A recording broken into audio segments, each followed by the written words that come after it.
Hej 6. klasse. Jeg har fået til opgave at fortælle jer lidt om diagrammer og hvordan vi bruger det i Google Sheets. Jeg har jo snydt lidt på forhånd og har åbnet mit Google Sheets dokument og har lavet nogle forskellige tabeller her. Hvis vi starter med den første herover. Det viser en filmklub, som har lavet en afstemning om, hvilke film de bedst kan lide. Kolonne A, den viser filmene, og kolonne B, den viser, hvor mange stemmer den har fået. Det vil jeg gerne prøve at have ind i et diagram, for at se, hvordan det ser ud der. Jeg starter med at markere mine data, og vælger så herover indsæt diagram. Så kommer man ind i det her. Allerede her, der kan man se, at der kommer det, der hedder anbefalinger. Det er altså de diagrammer, som computeren selv anbefaler os at bruge. Og det kan være en rigtig god hjælp for jer, hvis det er, man er lidt i tvivl. Men derudover så kan man gå ind under det, der hedder diagramtyper.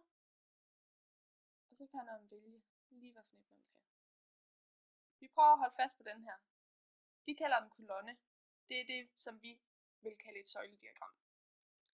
Henad den her, det er det, vi kalder x-aksen. Og opad, det hedder y-aksen. X-aksen, den viser os de forskellige film. Og y-aksen, den viser så, hvor mange point de har fået. Man kan køre musen henover, så står antallet der også. Så den her diagramtype, den er egentlig rigtig god til at vise det. Men så har vi også det, der hedder cirkeldiagram. Den kan fx vælge den her.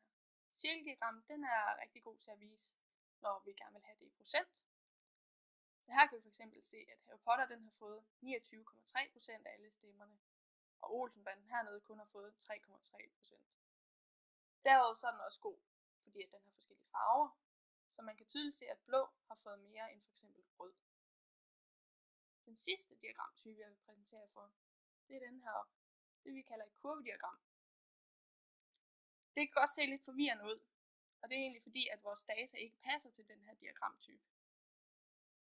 Så derfor vil jeg prøve at gå ud af det, og så lige vise jer en anden data. Kurvediagram, det er nemlig stadig et godt diagram, men det passer bedst til, når det er, at man skal kigge på en udvikling. Det kunne fx være den her, hvor vi ser på, hvordan indbyggertallet har udviklet sig igennem fra 1970 til 2015. Her vil vi gerne se på, om der fx er sket en stigning eller et fald i indbyggertallet. Så vi prøver at markere vores data igen og vælger indsæt diagram. Der kan man se, der kommer den faktisk allerede under anbefalinger, at den vil have et kurvediagram. Hernede af x-aksen, der kan vi se årene, og opad kan vi se antallet af indbyggere.